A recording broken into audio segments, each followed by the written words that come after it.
The assembly hall of the Galactic Concord was the kind of place that made smaller species feel very small. The ceiling stretched so high that the upper arches disappeared into shadow. The walls were lined with the banners of 7 civilizations, each one older than the last, each one certain of its own importance. Delegates from across the known galaxy sat in curved rows of polished stone seats, speaking in low voices, watching each other the way old rivals always do, carefully, and without trust. The session had been called without warning. That alone was enough to fill the chamber with tension. Queen Vaelindra of the Valori stood at the central speaking platform, and the hall went quiet the moment she raised her hand. She was tall, silver-skinned, with eyes the color of deep water. Her people had been part of the Concord longer than most species had been capable of space travel. When she spoke, the other delegates listened, not out of affection, but out of respect for what she represented. She told them the truth, plainly and without performance. The Keth Dominion was growing. Not slowly, not quietly, but with the kind of speed that meant someone had been planning it for a long time. 3 neutral trade corridors had already been taken. 2 minor species had signed protection agreements with the Dominion rather than resist. The Concord's response had been committees, reports, and carefully worded statements that changed nothing on the ground. She told them that the Valori could not fight the Dominion alone, and that asking them to was the same as asking them to lose slowly instead of quickly. She told them that the Concord needed to act as one or accept that it was already finished. Then she said the part no one expected. She said that the Valori royal house was prepared to offer a direct alliance with humanity, sealed not by treaty paper, but by marriage. Her daughter, Princess Seraphel, heir to the Valori throne, would wed a human representative chosen by Earth's council. The union would bind both peoples formally, grant humanity a permanent seat of influence in Valori affairs, and signal to every species watching that the 2 civilizations stood as one. The hall did not stay quiet after that. Several delegates spoke at once. A Serati elder laughed, though he tried to cover it. A Draven representative made a gesture with its upper limbs that translated, roughly, as disbelief. Humanity was the youngest member of the Concord by a wide margin. They had no ancient bloodlines, no centuries of diplomatic tradition, no warships that could match the great powers in size or number. They were, in the polite language of the Concord, still developing. Queen Vaelindra waited for the noise to settle. Then she said that she had not asked for opinions. She had made a decision. And she sat down. On Earth, the news arrived at the diplomatic council before most people had finished their morning coffee. The debate lasted 6 hours. The decision took 6 minutes after the debate ended. They would send someone.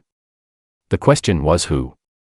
The name that kept appearing in the recommendation files was Captain Ethan Cole. He was not a politician. He held no noble title, no family name that carried weight in any chamber. He was 38 years old, a military officer who had spent most of his career in logistics and operational planning. His service record described him as methodical, composed under pressure, and unusually good at solving problems that other people had given up on. His commanding officer's final note read simply, "He gets things done and does not make a fuss about it." That was the entirety of his qualification for the most unusual assignment in human history. Ethan received the news while he was reviewing supply manifests at a desk in a building that smelled like recycled air and old coffee. A senior diplomat sat across from him and explained the situation in careful, measured terms. Ethan listened without interrupting. When the diplomat finished, Ethan asked 2 questions, whether he would have any support staff and whether there was a briefing document on Valori customs he could read before departure. The diplomat had expected panic, or at least hesitation. He got neither. He said yes to both questions and left the room feeling strangely reassured. The wedding was held aboard the Valori Royal Star Vessel, the Aelindra Prime, in a ceremony that was broadcast on every communication network the Concord operated. Hundreds of millions of beings across dozens of worlds watched it live. Most of them watched because they found it strange. Some watched because they were hopeful. A few watched because they expected it to fail and wanted to see the moment it did.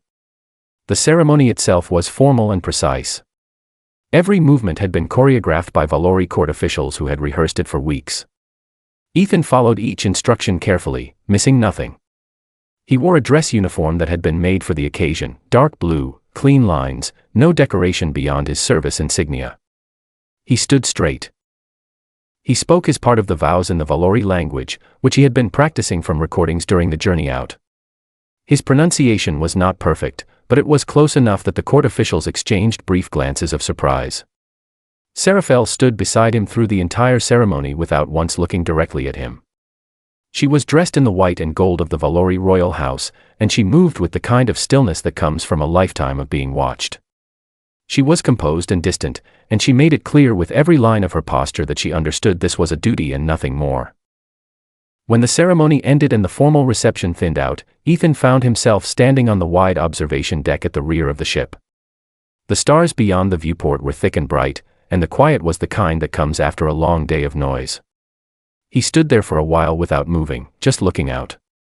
He heard footsteps behind him.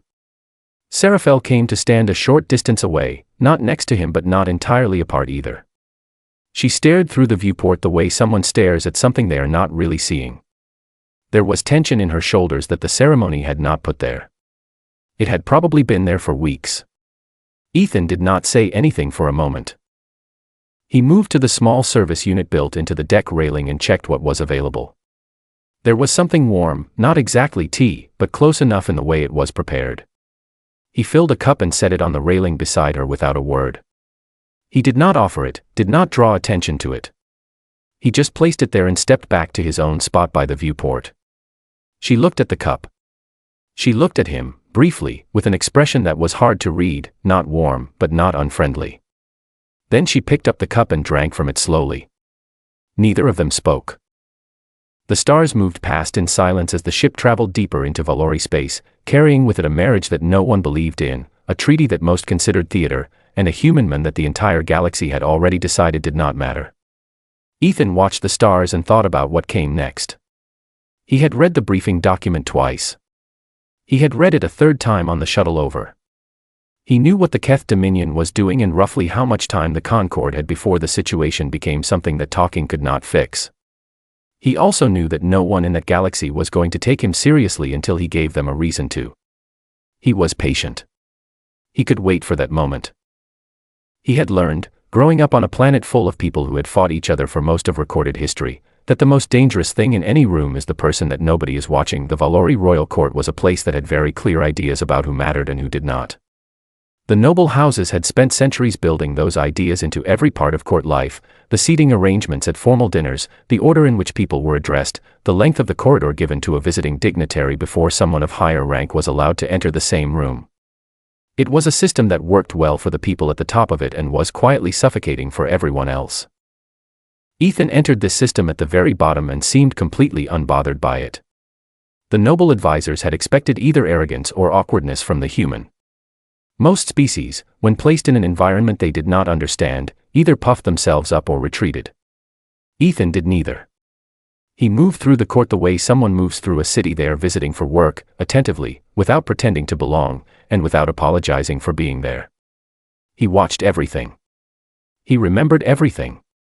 He asked questions only when asking was more efficient than figuring something out on his own. Lord Caven, the Queen's senior military advisor, made his disregard for Ethan visible from the first day. He did not speak to Ethan directly if he could help it. When Ethan was present in a room where strategy was being discussed, Caven would turn his body slightly away, a small gesture that everyone in the Valori court understood. It meant the person being turned from was not worth facing. Ethan noticed. He said nothing. He spent his first 2 weeks learning. He found the court archives and read through decades of Keth Dominion incident reports, cross-referencing the dates against trade route maps he had pulled from the Concord's public navigation database. He did this in the early mornings, before the court was active, in a small reading room that nobody else seemed to use. He filled pages of a paper notepad with notes, maps, and questions. The notepad drew confused looks from the court staff who occasionally passed by. One young attendant asked him what it was, and Ethan explained that it was a way of writing things down that did not require power or a network connection. The attendant stared at it for a moment and then left looking uncertain. Seraphel did not ignore him, but she kept her distance in a way that felt deliberate. She had duties that occupied most of her day, ceremonial functions, meetings with trade delegates, consultations with the court physicians who monitored the Queen's health, which had not been strong lately. She moved through all of these with the calm efficiency of someone who had been trained for them since childhood.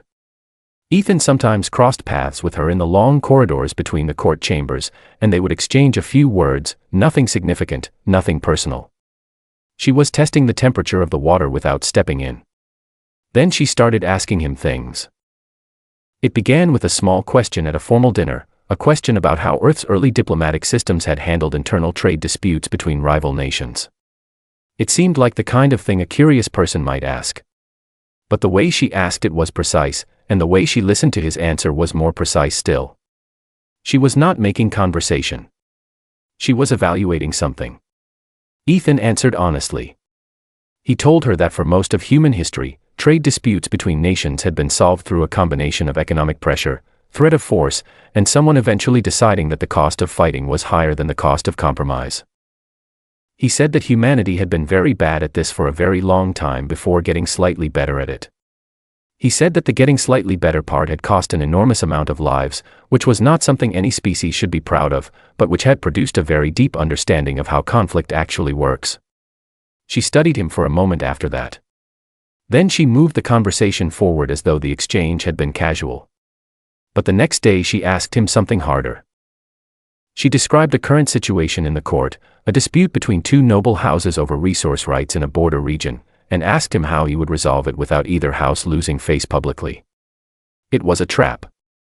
Both obvious solutions favored one house over the other, and any outsider proposing either solution would be seen as choosing sides, which was exactly the kind of mistake that could unravel a political position quickly. Ethan thought for a moment. Then he said he would not resolve it at all, not directly. He would find a third issue that both houses cared about more than this one and give them a reason to set this dispute aside together. Make them partners in solving something else, and the original problem either shrinks or disappears. He said that people who are working toward the same goal tend to forgive each other things they would otherwise hold on to. Seraphel said nothing for a long time after that. Then she asked where he had learned to think that way. He told her what he had told her on the observation deck, in different words. He said that humanity had spent thousands of years in conflict with itself and had been forced to develop an unusually thorough understanding of how power, pride, and survival interact. He said it was not a pleasant way to learn, but it was effective. She looked at him the way someone looks at a door they had assumed was locked when they discover it is open. 3 days later, the Keth Dominion destroyed a Valori supply convoy near the outer boundary of Concord space. The convoy was carrying medical equipment and food resources for a Valori colony that had been dealing with a crop failure. The attack was not an accident and was not meant to look like one. It was a statement. The Noble War Council convened the same evening. Ethan was not invited. The chamber doors were solid and sealed, but the corridor outside had a ventilation gap near the lower edge of the door frame, and if a person stood in a specific spot in that corridor, they could hear the voices inside with reasonable clarity. Ethan stood in that spot for the entire duration of the meeting. He heard Lord Caven propose a direct military strike on the Dominion's nearest outpost, fast, visible, and aggressive. He heard 2 other council members push back, arguing that a strike would provoke a full response the Valori were not yet ready for. He heard them debate for an hour and arrive at a middle position that committed to nothing and protected nothing. When the council doors opened and the members filed out, Ethan had already returned to the reading room. He sat at the small table and wrote for 40 minutes without stopping. He wrote 3 separate plans, 3 different approaches to the Dominion problem, each with a different level of risk and a different expected outcome.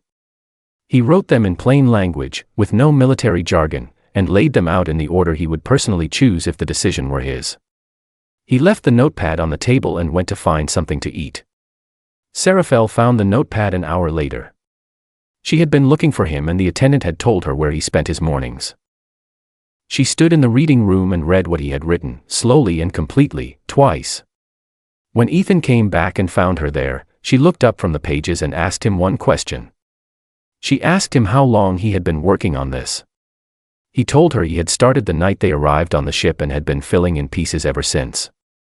She set the notepad down carefully, as if it were something fragile. She did not compliment him. She did not express surprise. She just looked at him with the steady focus of someone who has just recalculated something important. She told him to be at the East Corridor entrance before the morning session tomorrow. He asked why. She said that she had a meeting he was going to attend, whether the council liked it or not. He nodded, said good night, and picked up his notepad. She left the room ahead of him. In the corridor outside, she allowed herself a single moment of private thought, the kind that does not make it to the face, but exists fully behind the eyes. She had married a human because her mother needed a symbol.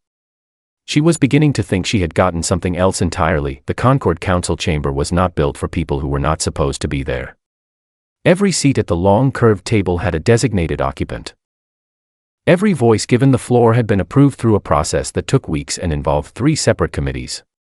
The chamber had protocols that were older than some of the species sitting inside it, and those protocols did not include a category for a human military officer with no formal political rank walking through the main doors and asking to be heard.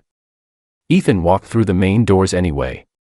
Seraphel walked in beside him, which was the reason the guards at the door stepped back instead of forward. She did not explain herself to them. She had learned, early in her life, that explaining yourself to people whose job it is to stop you is almost always the wrong move. You either had the authority or you did not. She had the authority. She had invoked a Valori royal privilege that had not been used in over 2 centuries, a provision written into the original Concord agreements that allowed the Valori throne to designate a personal envoy with full speaking rights in any council session. It had been designed for wartime emergencies. Most of the council's legal advisors had to search their records just to confirm it still existed. It did. And Seraphel had used it to give Ethan standing. Lord Caven, seated near the head of the table, looked at the two of them with an expression that moved through surprise, anger, and controlled composure in about 3 seconds. He did not speak immediately. He was too experienced to react loudly in a chamber full of witnesses. Ethan took the speaking position at the center of the room and placed his notepad on the surface of the presentation console. He did not spend time introducing himself or explaining his presence. He started talking. He told them what the Keth Dominion was doing. Not in general terms, not in the careful diplomatic language that the council was used to, he told them specifically. He had spent weeks pulling data from public intelligence files, cross-referencing trade records, mapping fleet movement patterns that had been logged in the Concord's own navigation system and then apparently never connected to each other. He had built a picture that no one had assembled before, not because the information was hidden, but because nobody had bothered to sit down and put it all together. The Dominion was not attacking at random. Every move they had made followed a sequence. They were isolating Concord species one by one, cutting the economic connections between them, making each one feel alone before making each one feel afraid. By the time any species understood what was happening to their neighbor, the same thing was already being prepared for them. It was patient, methodical, and almost elegant in how quietly it had been operating. Ethan showed them the sequence on the room's display system, a visual map of the last 3 years of Dominion activity that, when laid out in the right order, told a story so clear and so alarming that the chamber went completely silent.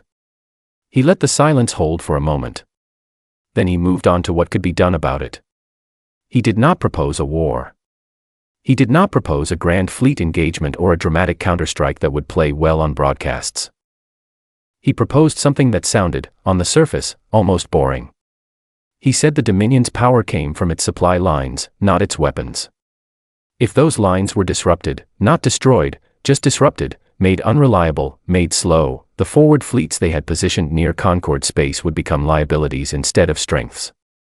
A fleet that cannot resupply is not a threat. It is a problem that solves itself. He said that human logistics vessels were fast, small, and very difficult to track.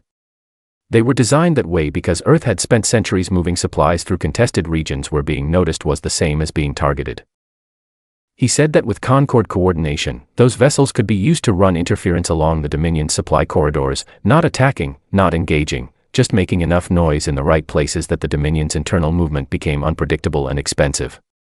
He said the full plan would take 60 days. A Draven delegate asked why 60 days specifically.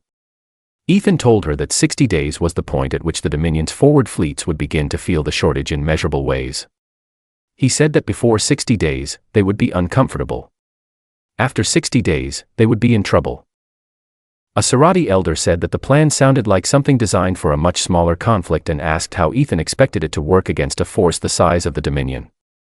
Ethan said that large forces had large needs, and large needs created large vulnerabilities.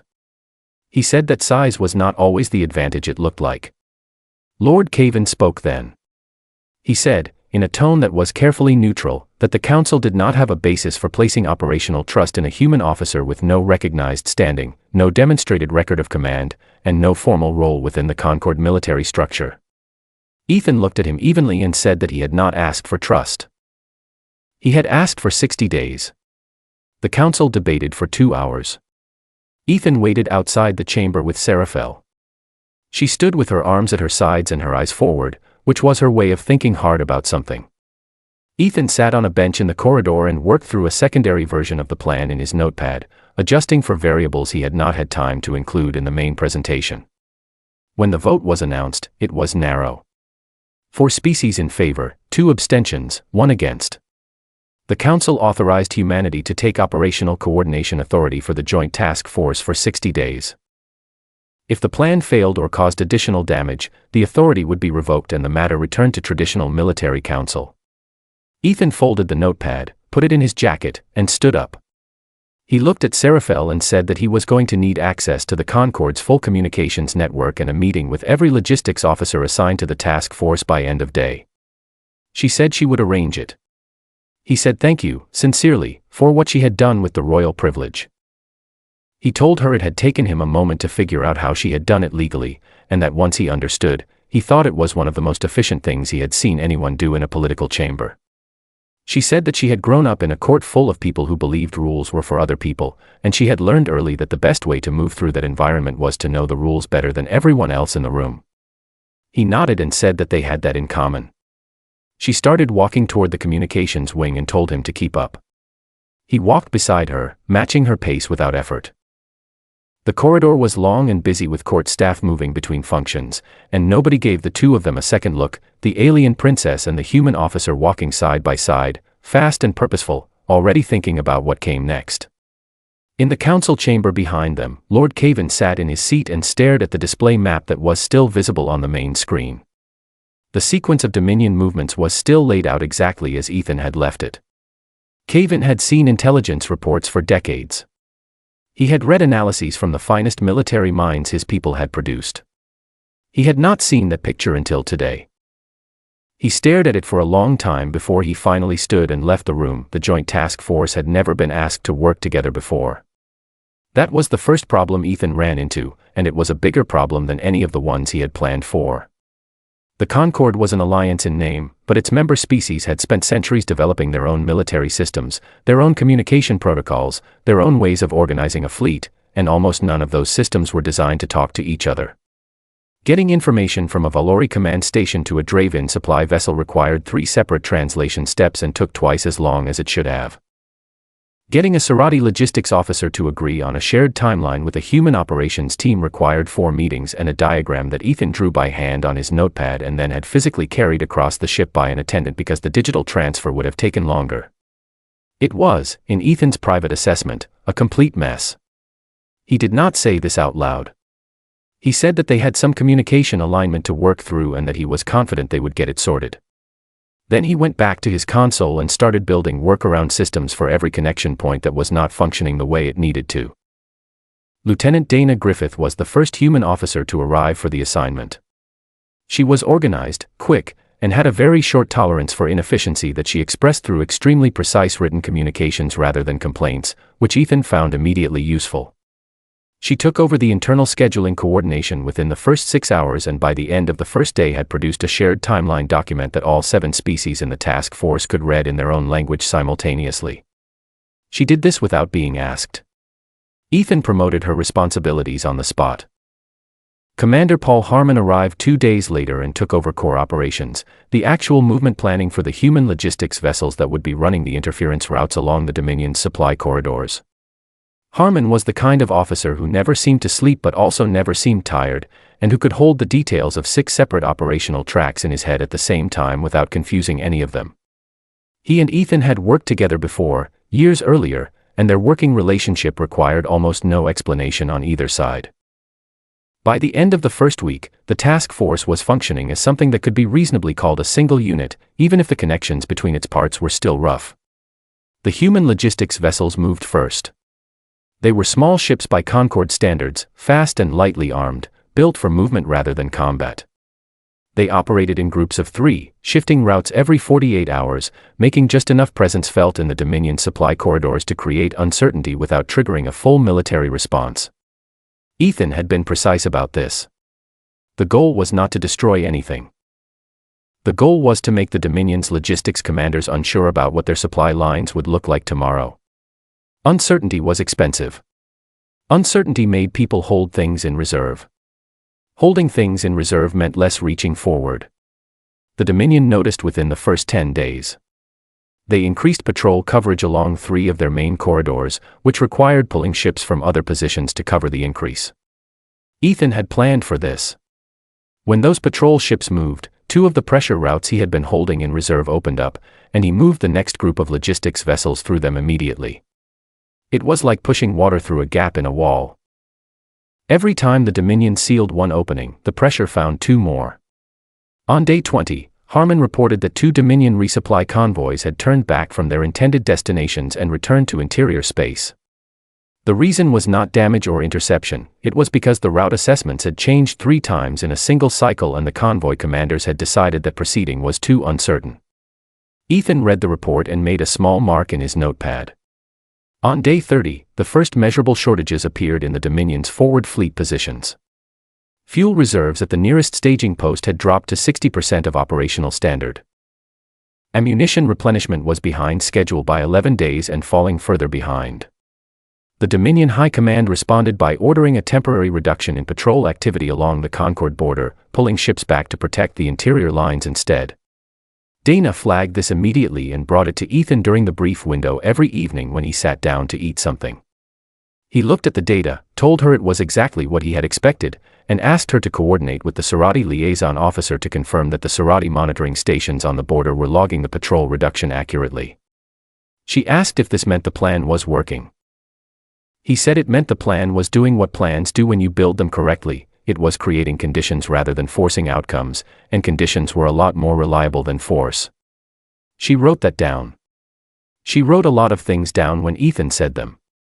She had decided, early in the assignment, that being around him was an education. On day 40, the Dominion made a mistake. They tried to run a large supply convoy through one of the corridors that had been quiet for a week. The corridor had been quiet because Ethan had made it quiet deliberately, pulling back the human vessels to let it rest and appear clear. The convoy was large, fast, and carrying enough material to meaningfully stabilize 2 of the struggling forward fleet positions. It ran directly into a Draven monitoring grid that Ethan had quietly expanded in coordination with the Draven fleet commander 3 weeks earlier. The convoy was not attacked. It was logged, tracked, and its destination confirmed. Then that destination was made unavailable through a precisely timed series of rerouting signals that the Dominion's own navigational systems accepted as routine updates. The convoy arrived at a holding position in empty space, waited for coordinates that never came, and eventually turned around. Harmon found Ethan in the corridor outside the operations room when the confirmation came through and simply handed him the report without speaking. Ethan read it, handed it back, and told Harmon to get some sleep. Harmon said he would get some sleep when the 60 days were done. Ethan told him that was a terrible approach to personal health. Harmon said he had learned it from watching Ethan work. On day 50, the Dominion's forward positions began pulling back from the Concord border entirely. Not retreating, not formally, but repositioning to protect supply lines that had become too fragile to support forward operations. The border pressure, which had been the immediate threat to the Concord, was dissolving. The Concord Council was informed. The reaction in the chamber was loud and celebratory. Delegates congratulated each other. Species that had barely spoken in formal session for years exchanged warm words across the table. It was, by all visible measures, a moment of unity. Ethan was not in the chamber. He was at his console, running projections for the final 10 days of the operation, checking for anything the Dominion might try before the 60 days closed. Seraphel found him there late in the evening of day 52. She had been at the council session and had listened to an hour of celebration and then walked out without anyone noticing, which was something she had become very good at over the years. She stood in the doorway of the operations room and looked at him, working alone, the room dim around his console screen, papers, and data displays spread across the surface in an order that only made sense to him. She walked in and sat in the chair beside his console. She watched him work in silence for a while. Then she said that the entire Concord was celebrating and asked why he was still here. He said there were still 8 days left and he did not celebrate until something was actually finished. She said that the battle was effectively over. He said that effective was not the same as finished, and that the difference between the two was usually where things went wrong. She was quiet for a moment. Then she said that she had spent her whole life surrounded by people who celebrated early and planned late, and she had always found it exhausting. He looked at her then, directly, and with full attention in the way that she had come to recognize as the way he looked at things he found genuinely interesting. He told her that it was exhausting. And that she was very good at not showing it. She did not respond to that. But she stayed in the chair beside his console for the rest of the evening, and when he finally set down his work just before midnight, she was still there, reading something from the room's secondary display, not quite ready to leave. Neither of them mentioned it in the morning. Neither of them had to. On day 60, the Keth Dominion sent a message requesting ceasefire negotiations. The message was formal, brief, and written in the precise diplomatic language that the Dominion used for communications they wanted recorded as official. It acknowledged no specific losses, named no specific failures, and explained nothing about why the request was being made. It simply stated that the Dominion leadership considered the current conditions appropriate for a return to dialogue and requested that the Concord designate representatives for a negotiation session at a neutral location. Dana Griffith brought the message to Ethan at the operations console. He read it once, set it down, and told her the plan was concluded. Then he told her to go sleep for 12 hours because she had earned it. She started to argue that there was still post-operation reporting to complete. He told her the reporting could wait 12 hours. She looked like she wanted to argue further, then decided not to, and left. Harmon, standing in the doorway, asked Ethan what came next. Ethan said that what came next was someone else's job, and that their job was done. Harmon asked how Ethan felt about it. Ethan said he felt like there was a lot of paperwork ahead of him and that he wished there were better coffee available on the ship. Harmon laughed for the first time in 60 days, which surprised both of them slightly, and then left to tell the rest of the human team that the operation was over. The Concord Council convened a special session to formally receive the Dominion's ceasefire request, and the chamber was fuller than it had been at any point in recent memory. Species that had sent junior representatives to routine sessions now sent their most senior figures. The mood was something between relief and excitement, the particular feeling that comes when a threat that had been growing quietly in the background is suddenly, unexpectedly gone. The council formally accepted the ceasefire request and began organizing the delegation for negotiations. When the question of who would represent the Concord at the peace table was raised, the discussion lasted less than 15 minutes. Every delegate in the room understood, without it needing to be said plainly, that the person who had dismantled the Dominion's forward position was the right person to sit across from them. The nomination of Ethan as primary Concord negotiating representative passed unanimously. The Dominion responded to this information 3 hours later with a formal counter-message. They requested, in carefully chosen words, that the human officer not be present at the negotiation table. They offered several procedural reasons for this request, each one phrased to sound technical rather than personal. The Concord Council read the counter-message in session. There was a moment of complete silence, and then something happened that had not happened in the chamber in anyone's living memory. Several delegates from different species began to laugh at the same time. Not politely, not diplomatically. Actually laugh. The counter-request was denied within the hour.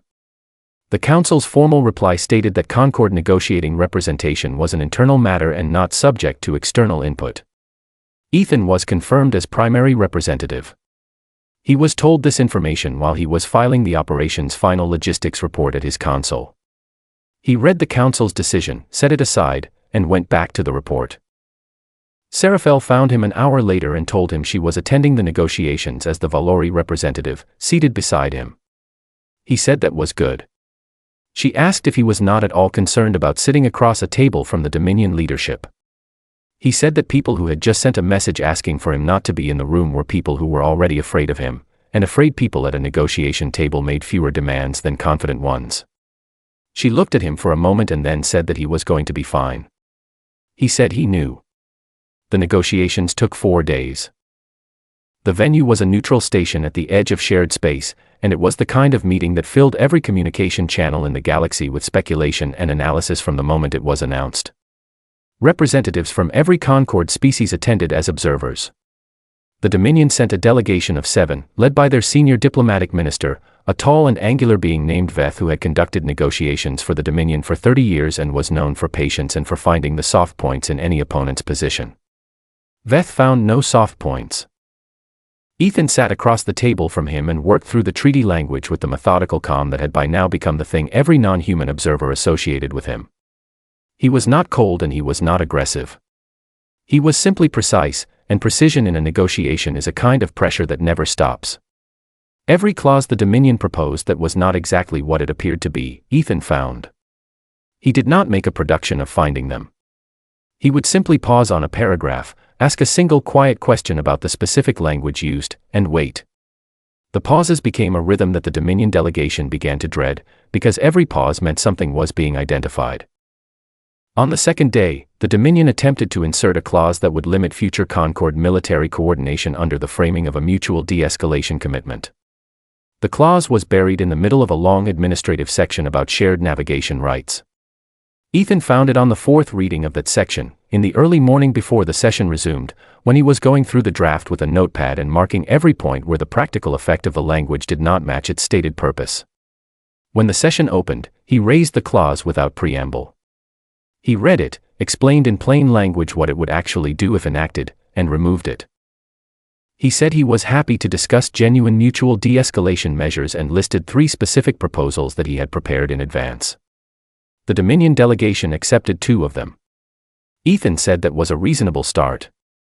Veth looked at him across the table during that exchange with an expression that was difficult to translate but unmistakably indicated that 30 years of negotiation experience had not prepared him for this specific situation. The treaty was signed on the 4th day. The formal signing ceremony was attended by every senior Concord representative and broadcast across the same networks that had carried the wedding ceremony months before. The contrast was not lost on anyone watching. The wedding had been spectacle, formal and elaborate and largely symbolic. The signing was brief, functional, and real. It settled something that had been threatening to become a catastrophe and turned it into a document with names on it. Ethan's name was one of the first on the document. Seraphel's was beside it, representing the Valori throne. After the ceremony, the gathering broke into smaller conversations, and delegates moved through the room in the loose, warm way that people move when they are genuinely relieved. Ethan stepped away from the central group without drawing attention to it. He found his way to the observation deck at the rear of the station, a different station from the one where the wedding had been held, but with the same view, because in deep space most views of the stars look roughly the same, and they are all very large and very still. He stood there alone for a while. He heard footsteps. He did not turn around, because he recognized the particular quality of the silence that followed them. Seraphel came to stand beside him, not a distance away, as she had on that first night, but directly beside him, close enough that their shoulders were almost level. She looked out at the stars for a moment and then said that her mother had told her privately, before the ceremony, that the marriage she had arranged as a symbol had produced something she had not expected. She said her mother had not specified exactly what she meant, but that the tone had been one Seraphel had never heard from her before, something close to genuine surprise. Ethan asked what her mother had expected. Seraphel said she had expected a useful gesture. A quiet human attached to the Valori name, good for political optics and little else. He nodded and looked at the stars. She said that she had expected the same thing, and that she wanted him to know she no longer thought that. He was quiet for a moment. Then he said that he was glad the tea had been warm enough on the first night, because he had not been entirely sure about the temperature setting on that service unit. She turned and looked at him, and the look was long and direct and not at all like the look she had given him at the wedding ceremony. It was not the look of a princess managing a political arrangement. It was the look of a person who had been paying attention for months and had come to a private conclusion. She told him that for a species with no noble blood, no inherited rank, and no place in any formal Concord structure, he had managed to become the most consequential person in known space in 60 days using a paper notepad and what appeared to be an inexhaustible supply of patience. He said that on Earth, they had a word for that, but it was not a glamorous one. She asked what the word was. He said the word was just doing your job. She looked back at the stars. He looked at them too. The station moved slowly through the quiet dark, carrying them both forward through space that was, for the first time in a long while, not on the edge of war. Neither of them reached for the distance that had been there at the beginning. It had gone somewhere in the space of 60 days, and a paper notepad and cups of warm tea left without explanation on cold railings, and neither of them was in any hurry to bring it back. They stood there together under the stars and said nothing for a long time, and it was the most comfortable silence either of them had experienced in longer than they could easily say.